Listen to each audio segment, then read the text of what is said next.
One day, when I was working at my old job, an older lady came up to me, and she started talking to me in Spanish. It was very clear that she did not know how to speak English, and this very surprised me. The conversation began, and I was just staring at her blankly, not even understanding a word, and it kind of looked something like this.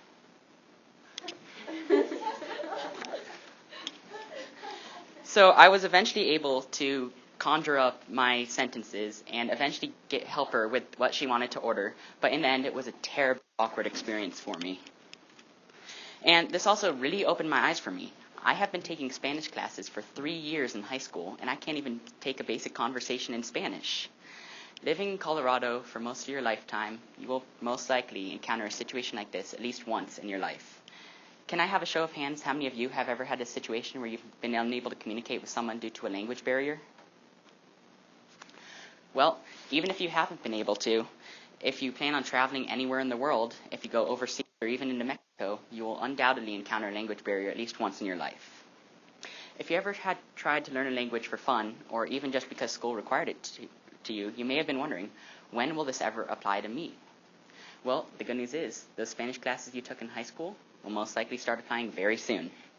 In this talk, I'll be explaining what languages would be most beneficial to learn, as well as why you should learn a new language.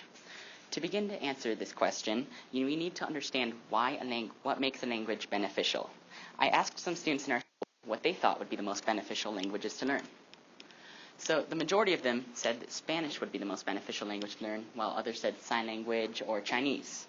Now these are all very good answers, but for us English speakers, we're pretty lucky. We already know the most widespread language in the world.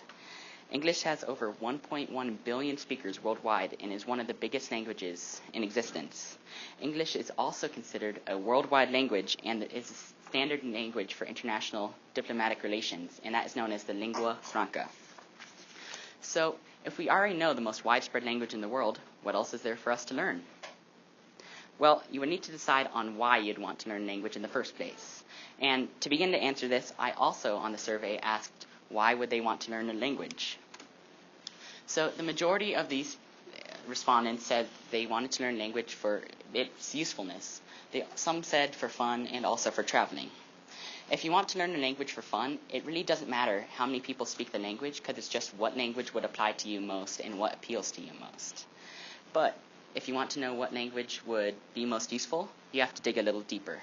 Chinese and Spanish are the two biggest languages by native speakers in the world, and Chinese is so big that even Spanish and English combined do not top it out on its native speakers. So it makes sense if you want to speak with the most people, you learn Chinese, right? It seems like it's the most useful. But there is more to this story. Although Chinese is the biggest language, it also is in very few countries worldwide, compared to Spanish, which is in over 20 countries worldwide. And unless you plan on going to certain countries like Germany or China, it'd be more beneficial for you to learn a more widespread language such as Spanish or English compared to a more regional language like German. And also, if you're learning a language, it'll also make it easier to learn another language in the future, as learning a language almost rewires your brain for language. There are many factors that lead to languages dying out, and in my research, I discovered that there are many main reasons that languages such as Spanish and English are all super widespread today. On this map, you can see a map of all the colonies of European countries around 1800. So you can see the colonies of Spain, Portugal, England, and more. And looking at this map, it makes sense, because the trend I discovered in my research is that the colonizers tended to replace whatever native language was there with their own. That is why today we see so many Latin American countries speaking Spanish, and we see certain countries like Australia and Canada speaking English. Now, languages are organized into families based on their origin. The biggest family is the Indo-European language group, which encompasses almost all European languages as well as English, while there is also the Sino-Tibetan group, which mainly includes Chinese and a bunch of more minor languages. This also explains this relatedness also explains why learning Spanish allows you to easily learn another Romance language easier, such as Portuguese, because they are all very similar in their both grammar and sentence structure.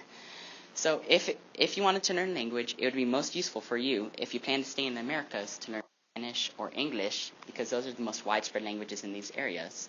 While if you planned on going widespread to Europe, it'd be most beneficial to know just English since most Europeans speak English as a second language. And if you learn a language for where you're going, it will not only allow you to experience much more than you would be able to in just English, but it will also surprise the locals that an American actually went out of their way to learn their own language. I am currently trying to learn German for fun, and in trying to learn German, I have fallen in love with not only the language, but also the culture. You can learn the fun little quirks in the language, such as how in German they capitalize literally every single thing you would be able to touch, such as laptop or bird, which would be Vogel. And also in German, instead of spreading their numbers out, such as 7,254, they cram them all together into one giant word. And to say this word, you say 7,254. But to learn a language, it is more than just memorizing the vocabulary from the books. It is also becoming understanding of their culture. And in my journey of learning the German culture, I have learned many things about German culture, as well as I have met a German student online, and being able to converse with him in his own language is an amazing thing to be able to do. And although I can speak German decently well, I do not understand it as well as I'd like to, and I'd much rather go visit Germany someday. But there are more benefits to learning a language other than just being able to converse with more people. Languages are shown by multiple studies to have many positive benefits on the learner's brain. A study done by the University of Chicago showed that bilingual adults were shown to make more rational decisions in life, as well as they were more confident in their choices. Many studies also show that learning a new language can improve your memory, as well as helping you fight off Alzheimer's and dementia. In a study conducted, it showed that monolingual adults first showed signs of dementia at around 71.4 years old was the mean age, while bilingual adults showed it at 75.5 years old. Learning language may also help you in your career, as many jobs that would require you to travel the world as a businessman or businesswoman would be much aided in learning a second language such as Spanish or Chinese. It may also help you get into college, as students who studied a foreign language consistently scored higher on standardized tests compared to their peers who did not study a second language. Learning another language has also been shown to increase brain functionality, and it will also increase your understanding of grammar and sentence structure in your own native language. So learning a second language will also help you in your native language. So, with all these reasons to learn a language, many Americans still find the excuse to be monolingual. Around 15 to 20% of Americans are considered bilingual, while around 56% of Europeans say that they are bilingual. Even many schools around the country are thinking of cutting their foreign language programs as well, and it's a really sad thing. The people and experiences you get to enjoy by learning a new language, as well as the cognitive benefits you can gain from it, are amazing. And I am going to leave you with a quote from the Austrian philosopher Ludwig Wittgenstein, and he is quoted with saying, "The limits of your language are the limits of your world."